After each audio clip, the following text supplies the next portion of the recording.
Tyus Jones is gone. We were so excited about Marcus Smart. We didn't. Tyus Jones is going to Washington. I'm not even. He's got to play for the Wizards now. He's got to play for the Wizards, Joe. He's got to play for the Wizards. I can't do this. He's got to go to. Let's lock in. You are Locked On Grizzlies, your daily Memphis Grizzlies podcast. Part of the Locked On Podcast Network. Your team every day.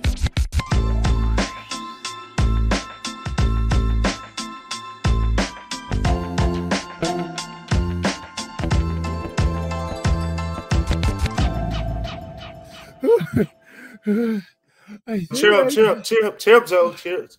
I know how much Tyus meant to you, but life goes on. We gotta move on, man. We gotta move on. Okay. We gotta move I'm sorry. on. I'm sorry that you guys all had to see that. It's tough. It's tough. Life is, it's seasons, right? That's what Kanye told us. His life is full of seasons. Okay. All right. Breathe in and breathe out. There you go. Welcome to this episode of Locked On Grizzlies. I am one of your hosts, Joe Mullinax, joined by the incomparable Damichael Cole. You guys have had a couple of solo episodes the last couple of podcasts, but we're back together, the dynamic duo, and we're excited to have you with us. Wherever you're taking in podcasts, remember, we're free and available literally anywhere that you can get a podcast. You can get Locked On Grizzlies as proud members of the Locked On Podcast Network. You can also get us over on YouTube, like, comment, rate, review, subscribe, all those fun things. Damichael, obviously, as being a bit facetious there. My acting skills have been critiqued here on Locked On Grizzlies in the past. You're getting better. You're getting better, Joe. I thought that I was a better crier there. I thought almost shed a tear. I almost shed a real tear with you. Yeah. Almost had it. I need to get to my DiCaprio. I did you may not have been able to see it yet, Damichael, but I did a Robert De Niro impression on yesterday's episode, and it wasn't very good. And you did see it. It wasn't the best. Yeah. It wasn't the best. That's why I said you're getting better. Today was better. Today was better than De Niro. Yeah, that's a fair point. So anyway, we'll talk about X at the end of this episode, who I led off yesterday's show with. Obviously, Damichael didn't have a chance to react to that, but I also got an interesting, different perspective from an old friend of mine, Matt Hardlicka, and his Patreon page that I want to cover later in the show. And then there was a rumor. We know how we love rumors here on Locked On Grizzlies, Damichael. Dillon Brooks perhaps being pursued by the Milwaukee Bucks. Obviously, there's other teams that are interested in Dillon's services.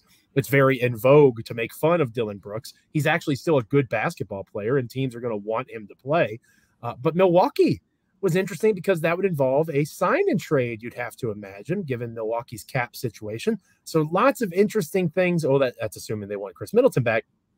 So lots of different pieces that we're going to cover on this episode of Locked On Grizzlies. But we're going to dive in with the aforementioned Tyus Jones, who we haven't had a chance to fully compliment and appreciate here on Locked On Grizzlies. We've been talking a lot about Marcus Smart. Obviously, your episode talking about Marcus Smart was excellent. I really enjoyed your article over the commercial appeal, Damichael, talking to other Boston sports writers about what Marcus Smart can do, how he fits into rotations, all those sorts of things. We haven't really talked about Tyus as much, and I do want to say, at least on my end, because one of my biggest criticisms of Tyus was that he can't play with Ja, and he was essentially a $14 million substitute teacher to come in and be a starter when Ja was out. I want to stress that doesn't mean that I think Tyus Jones is a bad basketball player. It's the exact opposite. I think he's outgrown what the Grizzlies are capable of giving him. Yeah. If Memphis was going to move on from Ja Morant, then you sign Tyus Jones long-term, right? You give him a 4-year extension and he's your starting point guard. That was not going to happen, obviously. The moment that the ink dried on the 5-year, now $197 million contract with Ja Morant that goes into effect this year, Tyus, in my opinion, was on borrowed time, and that's exactly how it worked out. So I wish Tyus well. He hit big shots for this team. He was exactly what the Grizzlies needed when Morant was out. But as I've said all along, you don't sign a point guard to be your starter to an almost $200 million contract and then have a $14 million a year backup. Tyus Jones is a starter in the NBA in Washington, even though it's with the Wizards. He's going to have a chance to be that starting point guard. And I think that it's a well-deserved opportunity for him, and I wish him well. Yeah, it almost feels like a punishment in a way. Like it shouldn't feel that way. Like it's like, okay, it's like, oh, you want it to be a starting point guard? Okay, let's send you to the Washington Wizards, by the way. And no, you can't have Bradley Beal, and no, you can't have Kristaps Porzingis, but go have fun. And you're probably not going to have Kyle Kuzma either. Like it feels like pain in a way. So, but at the end of the day, all jokes aside, it is a 1 year, for Tyus. It's a great opportunity for him. We said we think, he can thrive in the starting point guard role. Well, guess what? You go to Washington, you play 1 year out there. Maybe one of those contending teams comes calling next. Maybe even Washington, if he's playing really well, maybe at the trade deadline, the Clippers or the Nets, all those teams that we were mentioning, that they could need a lead point guard. So, hey, that's the guy we need. And they acquire, Tyus Jones. So I think career-wise, this is a great opportunity for Tyus. He deserves it. I don't say it about a lot of players, but Tyus is one of those guys who, he is the ultimate pro. He is the ultimate pro. He is the one guy. Anytime I went into the Grizzlies locker room after a heartbreaking loss, Desmond Bane's up there too, but you could go to Tyus, and sometimes if you walked in with your eyes closed and you didn't know what happened in the game, you wouldn't know whether the Grizzlies won or lost. Right. Yeah. When talking to Tyus Jones. That's how, much of a professional he's kind of become in this business. He kind of became a leader just by how he carried himself through those situations. I know there were times where other players wouldn't want to talk, and Tyus would say, come over here. Like, just come talk to me. And things like that. And he kind of wore that for the team in certain situations. Now he's gone. They're going to miss Tyus. They're going to miss his, as you mentioned it, just having that guy when Ja's out can automatically step in and seamlessly run the offense, because at the same time, we're expecting Marcus Smart to do well in this role, but we don't know what it's going to look like yet. With Tyus, we knew exactly what it was going to look like each night. We knew when Tyus stepped into the starting lineup, the Grizzlies' assist numbers were going to go up. The three-point shooting was going to be better, and the turnover numbers were going to go down. The turnovers were going to go down, and the ball was just going to move better. Right. We don't know what that's going to look like with Marcus Smart yet. We have to see that. But at the end of the day, we're giving Tyus Jones his flowers. Every year he was with the Grizzlies, led the league in assist to turnover ratio. Great teammate, great locker room guy. Excited for his family for this next chapter too. Tyus just had his second child. And he was talking to me about it last season, about how staying in Memphis was kind of important from the perspective of that stability for his family. Now they're probably going to be doing a lot of movement over the next year, so wishing him the best on that journey as he's about to move. Two small kids around. He and his wife probably about to have a lot of movement going on in the next year or so. Spoken from experience, that is not an easy thing to do. And, just as a father of 3 small children myself, I wish Tyus well on that endeavor. It was always good to see the videos of him with his kids, right? And I think that, and this kind of ties into the Marcus Smart stuff that we've talked about a couple of times, I want to see the Grizzlies become that. One of my favorite things about following the Grizzlies as long as I have, this is the longest and closest I've ever followed a professional sports team. Like I like the Commanders in football, but I don't follow, like watching Marc Gasol literally become a man, right? In terms of getting married, having children. Mike Conley, same kind of situation. You watch them grow.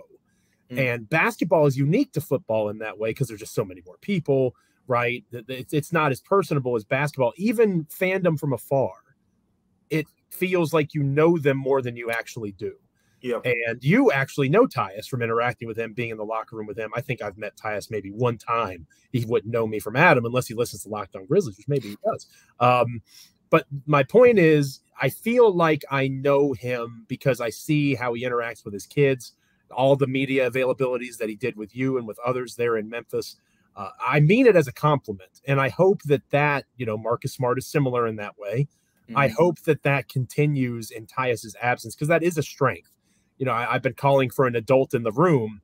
Marcus Smart is very much that, but we've had to say goodbye to another adult in the room in that process. I think Marcus Smart fits the team better from a basketball standpoint, but I think he's going to have success. Tyus is in Washington. I hope that Washington extends him and gives him oodles of money because they're going to have it. With all I don't hope Washington does that. I hope he goes somewhere where he can actually contend. But in fairness to Washington, because they are the team that I follow, again, not nearly as much as the Grizzlies, but just by geographic, I still follow. I see your perspective. They are, but I also say that because at least they have a direction now, right? Like kudos to the new Washington front office. Yeah, Washington's going to be bad, but at this stage of NBA team building, it's better to be bad than to pay $100 million across three guys, calling them a big three, when it's three guys that, in Phoenix, you can make an argument that Bradley Beal is the fourth best player on the Phoenix Suns. So I think Washington is at least going in a direction that is similar to what Tyus has experienced in Memphis. It may not be as successful initially, but I do think that having that path cleared, and Tyus is a good guy to help you lead down that path, as we've seen here in Memphis these last couple of years. So kudos to you, Stones. We wish you the very best here on Locked On Grizzlies, and I'm sure Memphis would echo that same sentiment. Somebody else that maybe Memphis wouldn't have as passionate a feeling in a positive way towards his departure is Dillon Brooks, but a rumor came across my Twitter feed, Damichael, that I want to get your take on regarding Brooks's potential suitors in free agency here in a few days. We'll talk about that next here on Locked On Grizzlies. But first, this episode of Locked On Grizzlies is brought to you by eBay Motors. eBay Motors builds a championship team just like the Grizzlies are trying to do. But instead of every player being a perfect fit like Memphis is trying to do, it's your vehicle that eBay Motors focuses on. Every part needs to fit just right. So the next time you need parts and accessories, you need to head to eBay Motors. With eBay Guaranteed Fit, be sure that every part you need fits right the first time around. Add your ride to My Garage and look for the green check to know the part will fit or your money back. Just like in sports, confidence is the name of the game when you shop on eBay Motors. With over 122 million parts to choose from, you'll be back in the game in no time. It is easy to bring home a win when the right parts are guaranteed. Get the right parts, the right fit, and the right prices on ebaymotors.com. Let's ride. eBay Guaranteed Fit, only available to U.S. customers. Eligible items only. Exclusions apply. We're talking Dillon Brooks to Milwaukee next here on Locked On Grizzlies. Welcome back to Locked On Grizzlies. I am one of your hosts, Joe Mullinax, joined by my co-host of the Commercial Appeal there in Memphis, Tennessee, Damichael Cole, at Damichael C on Twitter, the Memphis Grizzlies beat writer for that publication. He does excellent work. Make sure you're checking out everything he does. I am the interim still head of Grizzlies content over at Bluff City Media. I look forward to just being a Grizzlies columnist again here soon. There's a reason I retired from being a site manager. I've remembered over these last 6 weeks or so that I've been doing this duty, but I'm excited to just get back to writing and focusing on that at Bluff City Media. But between Damichael and I, you're all set when it comes to Grizzlies coverage, at least for your first listen each and every day. Damichael, we talked about Tyus Jones earlier in the show, deserves his flowers, spoke glowingly of him, and I think deservedly so. Dillon Brooks had a little bit less of a good end to his Grizzlies tenure. I think it's probably the fairest way to say it, or the nicest way to say it. But as we've talked about, anybody who said he was going to go play basketball in China doesn't understand how the NBA works, doesn't understand what makes a good basketball player. Dillon Brooks was always going to be an NBA player, and not just that, he was always going to make more than the mid-level exception. I think if he takes the MLE, he will be disappointed. I would anticipate him making more on the open market, largely because there are teams that are young that could use what Dillon Brooks brings to the table in terms of mentality and tenacity, especially defensively, culturally, while not caring so much about his offensive shortcomings because they're going to be bad anyway, right? The Houston Rockets stand out in that way. The Detroit Pistons. Why wouldn't those two teams go and try to get Dillon Brooks? But in terms of rumors, the third team, I think it was Hoop Central, I saw it on from Twitter. In terms of rumors, and it's a speculation, right? The Milwaukee Bucks perhaps are interested in Dillon Brooks. And that was interesting to me because of Milwaukee's salary cap situation. Now, Chris Middleton has opted out of his player option. Chances are he might return to Milwaukee on a differently structured deal, but he is technically a free agent. Brook Lopez is available, another name that's been tied to the Houston Rockets in recent days. I'm curious about your take on Dillon's fit with the Bucks potentially, because to me, of the three teams that I just mentioned, Houston, Detroit, and Milwaukee, the Bucks would be the team that has the most direct line to a sign and trade possibility. And if Memphis was able to do that, maybe they can bring a player back, maybe not Middleton, because I don't know that the money will match, but they could bring back a piece like a Bobby Portis, perhaps, that could be a player that could make sense in Memphis. Again, we have to keep in mind Brandon Clark's out, right? So if you're looking to replace that third-ish big in your rotation, maybe Bobby Portis can make sense in that role. There's obviously lots of different ways they could go, but I was just curious as to your take on a Dillon Brooks to Milwaukee fit. Yeah, Bobby Portis does make sense in that role. But the thing is, right now, what has to be figured out in Milwaukee is it sounds like they're choosing between two guys, Chris Middleton, Brook Lopez. One of them is probably going to be back. The other one's probably, I'm assuming, my guess would be Chris Middleton is the one who is likely to return. He opted out of $40 million. So if you're opting out of $40 million, I'm sure he got some advice from somewhere. Say, hey, if you want to return to Milwaukee, they'll just give you a longer deal with more guaranteed money than one season, down season, in his regard. So if he plays out that 1 year, $40 million and has another subpar season, that's the last time he gets a big paycheck. But now he kind of leaves open the option of getting a deal over $100 million or whatever the case may be. So I would lean towards the Bucks bringing back Chris Middleton. I know some people in Memphis have thrown the idea out there of Chris Middleton. Some people. You're not the only one I heard that too. But you start these fires, Joe. So I will say that you do start these fires. One of my strengths. It's one of your strengths. I love it about you. I really do, because I depend on you to do that, and you just then I add commentary to it. So, I provide cover for you. That's a great point. There we go. But the way I look at it is this would be hard to construct because you're talking about two teams between the Grizzlies and the Bucks who are over the cap. The Rockets, for example, if there was a sign and trade, potentially, because it wouldn't have to be a sign and trade, but if the Grizzlies were to get the Rockets and Dillon Brooks to agree to the idea of sign and trade, the Grizzlies could probably say, hey, we want, a guy like Jae'Sean Tate back, and you wouldn't have to match salaries in particular, and you can get a nice, defensive wing that everyone is, kind of talking about right now. A guy like Jae'Sean Tate wouldn't cost you too much, but, pennies on a dollar type example there. Whereas with Milwaukee, it's a lot more moving pieces. They have guys over there, but I think Milwaukee, with where they are, you're talking about trying to compete for a championship. The sign and trade option with Dillon Brooks, I feel like if they were to get Dillon Brooks, it would be more in the direction of the mid-level exception. I do think that's his market. I know you said you believe that he could end up with more. I think there are a couple teams that would be willing to offer more. Houston, for example. But I don't know. Joe, this is my thing, man. All we've known about Dillon Brooks over the years, I wouldn't put it past this guy to say, you know what? If Phoenix offers him the minimum and he's getting 13, 14 million from Houston, I wouldn't put it past him to say, you know what?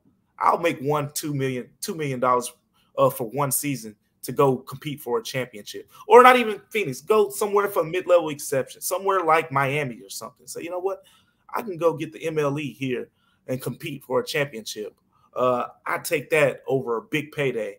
I wouldn't put that past him for one season. So I think as far as Dillon Brooks goes, there are a lot of options on the table, Milwaukee being one. But I don't see the sign and trade happening in that scenario as much as some others. I know there is some familiarity, the Bucks and the Grizzlies over time, but I can't see it. What do you think? I think that I agree with you. And one of the most interesting pieces of Dillon Brooks' free agency, in my opinion, he's the one who's the most flexible of all of. I'm gonna plant my flag. He is the one who's the most fascinating free agent in this upcoming market because he literally could do anything. Right? He could go to the Houston Rockets, and I believe in my heart of hearts that the Houston Rockets would offer him, or the Detroit Pistons, a $20 million a year contract. It'd be like 2 or 3 years, something that would line up with their rookie deals expiring, so they have money to extend the guys they want to extend. But I could see them doing a 2 or 3 year deal for Dillon Brooks, $20 million a year. Like, that wouldn't surprise me because they have all the money in the world. They could still sign Fred VanVleet And again, if it's a 2 or 3 year contract, those guys are No gone harm, and you no can foul. resign. Yeah. Exactly. They have the money, might as well spend it. And Dillon Brooks holds value, especially on a bad team or a team that may be bad, a young team that isn't as concerned about what he's going to do on offense as long as he brings his defensive mentality and his aggression with him. On the flip side, I think you're exactly right. I don't know about the vet minimum, but I do think that there's going to be championship contending teams that have access to their full mid-level exception that are going to say, come play for us, 2 years, full MLE, come contend for a championship, right? I think that there's a window where Dillon goes and does that too. And maybe it's not exactly a raise. It would essentially be the same money he's made in Memphis these last few years. And he would go to a team that would be contending for a title. Again, in theory, the Grizzlies are contending for a title, but obviously that bridge has kind of been burned. So I think that Dillon's the most fascinating free agent because he could literally do anything. And what he sees himself as, given your reporting, partner, I'm leaning towards him going Houston or Detroit, where he can go and be that offensive player that he wants to be. And they're not going to care because, again, he's going to be a great defender. He's going to bring that energy and that confidence, that swagger that did help the Grizzlies early in their rebuild. And I see him landing with Houston or Detroit. I agree with you that Milwaukee isn't the cleanest fit. Yeah, I do think that at the end of the day, it's going to be hard to turn down all that money. I just know with Dillon Brooks, you have to weigh all of the options. Yeah, absolutely. Because he wants to win so much. Like we saw it at Memphis. This dude was probably one of the biggest competitors on the team. And we saw the antics on the court. All of that came from just competitive nature, the fire, the want to win a championship really bad. Some guys want to win a championship. We've seen it in kind of the super team era when teams don't have salary cap space. You see guys like when DeMarcus Cousins took the minimum with Golden State, and that just shocked everyone and things like that. Like we've seen examples of guys taking pay cuts in order to say, hey, I'm just going to go here a year, compete for a championship, and I'll go get my full value next offseason. That wouldn't surprise me. But at the end of the day, I do agree with you. I think, Houston, Detroit, very realistic examples of and very realistic options for Dillon Brooks. Either way, he's going to deserve what he gets, right? If he's a key player on the Phoenix All-In Suns on the minimum, if he gets the MLE for another contender, if he gets more money from a team that's not going to be as good. And I will say, in terms of Detroit, don't sleep on Detroit being a potential, maybe not a contender in the Eastern Conference, but a playoff team. I like Cunningham coming back healthy. I think that in terms of the play-in, and Monty Williams is there now. Yeah. Don't be surprised if the Pistons are the 9 or 10 seed in the Eastern Conference next year. That's all I'm saying, especially if Dillon Brooks comes in and provides a defensive spark for that squad.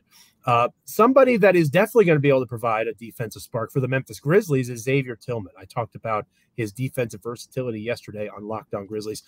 An old friend of mine wrote an interesting Patreon post saying that he was surprised that Memphis opted in to the team option. I'm going to see if Damichael agrees with that concept next here on Locked On Grizzlies. Welcome back to Locked On Grizzlies. I am Joe Mullinax, one of your hosts, joined by my co-host Damichael Cole of the Commercial Appeal there in Memphis, Tennessee. He is the Grizzlies beat writer for that publication. I, of course, am of Bluff City Media, and then I also contribute over at SB Nation. Thank you so much for making us part of your NBA and Grizzlies media consumption each and every day. Proud part of the Locked On Podcast Network. Anywhere you get podcasts, checking us out on YouTube, like, comment, rate, review, subscribe, the whole shebang. Damichael, we've had a great show talking about Tyus Jones, talking about Dillon Brooks. Those are two guys that are no longer on the Memphis Grizzlies, right? Yeah. Xavier Tillman, very much on the Memphis Grizzlies. In fact, that was the main focus of our episode yesterday, talking about X being opted into by Memphis. Matt Hardlicka, going way back to my Grizzly Bear Blues days, he was a writer with me there, and he now has a great Patreon page that I have subscribed to for years. And he wrote about how he was surprised by Memphis opting in to X's $1.9 million, not because of the cost, right? I think that's kind of a no-brainer.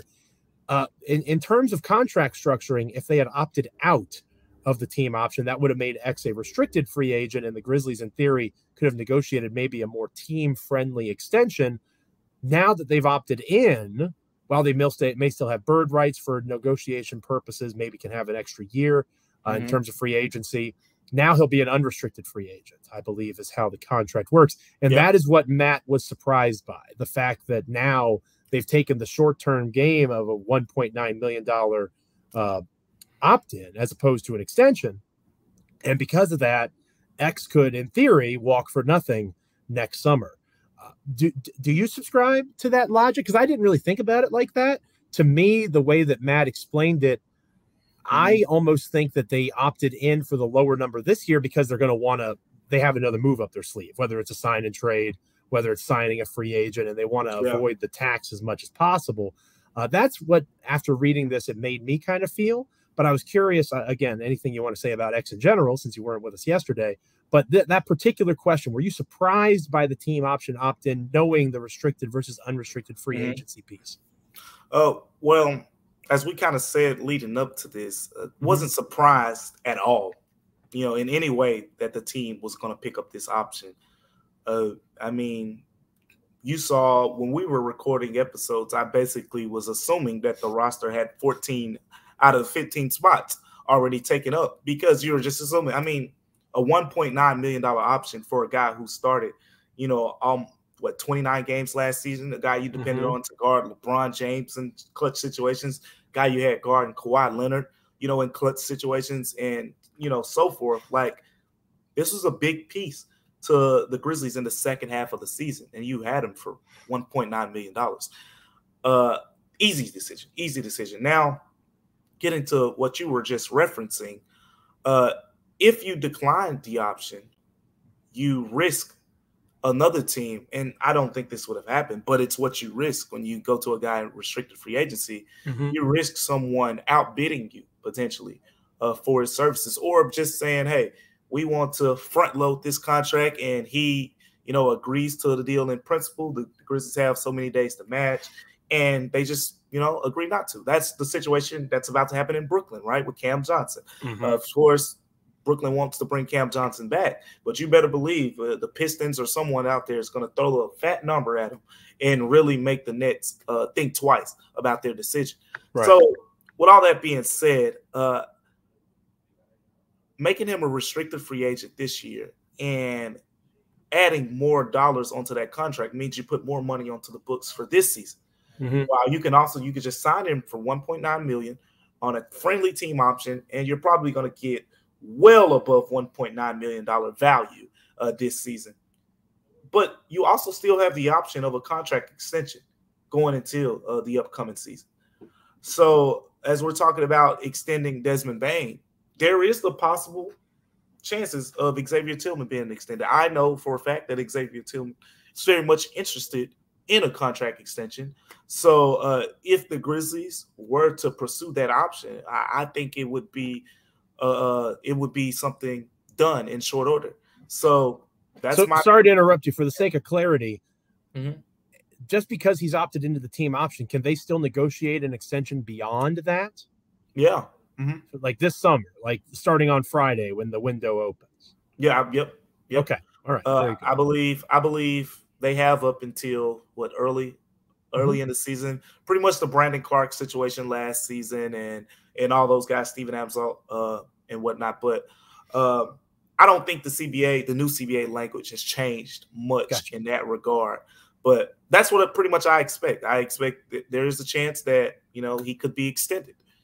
And if that is the situation, then $1.9 million is a no-brainer. Because the value, I mean, there was a story on ESPN the other day. I'm not sure if you saw it, but it had a list of players who teams could potentially pursue with the mid-level exception. Xavier Tillman's name was on that list. And what have we said? Is mid-level exception is 12.2. Now you also have the lower mid-level exception, right? That's like $5.4 million, but still, that's a significant upgrade from $1.9 million. And his name was on that list, so clearly, people around the NBA think he's more valuable than $1.9 million. And the Grizzlies, you're going to get a real good bang for your buck, return on investment this season with that contract. And then I think you can say, hey, you can go into the season saying, do we want to extend Xavier Tillman Sr.? You probably don't. I've already kind of talked about that. And again, not to be too long with this point, but here's the other thing, and we'll talk more about it maybe in the offseason or into next season. I don't see Xavier Tillman Sr. being back on next year's team. Ooh. I mean, it's going to get tough. People have to understand that the dollars are about to dry up in Memphis, and Desmond Bane's about to have a long-term deal. You're talking Marcus Smart, you're talking, Steven Adams, and pretty much the entire starting lineup. Jaren Jackson Jr. extension talks will be coming soon, and it won't be as cheap as this last deal. No. So paying, again, it goes with your theory with the backup point guard. Paying 2 backup bigs, it doesn't make any sense. You got Brandon Clark's contract north of what, 11, 12 million, $13 million a year. You're not going to pay Xavier Tillman too. It just doesn't make sense. No, it doesn't make sense. And I do think that there's a choice coming. I don't know that it makes sense to choose between Adams and those guys. I think it's a Clark or X choice. Exactly. And that'll be perhaps a topic of conversation on a future episode of Locked On Grizzlies. Thank you all so much for joining us wherever you're taking us in, on YouTube, wherever you get your podcasts, liking, commenting, rating, reviewing, subscribing. It is all appreciated, as we are proud members of the Locked On Podcast Network, your team each and every day. On our Thursday edition of the show, Damichael, you mentioned Desmond Bane and his contract extension possibilities. Before we preview free agency on the whole, right, maybe outside of the Grizzlies, we're going to look within. We're going to look at extension candidates. Obviously, Xavier Tillman is one of those we just mentioned. Luke Kennard is someone who is technically extension eligible that maybe is worth a segment on our Thursday show. And then, of course, I have a feeling we're going to lead off with the biggest extension of all, who you've written about potentially being the biggest contract on the Grizzlies books. How about that? In Desmond Bane. That's going to be pretty interesting, partner. So maybe an extension theme on Thursday's edition. I'm looking forward to it. I really want to see what the people think about a potential Desmond Bane extension, because we'll get into it. Because, I mean, there's a lot of avenues to explore there. But I will say this right now. The Grizzlies have had incredible luck, right?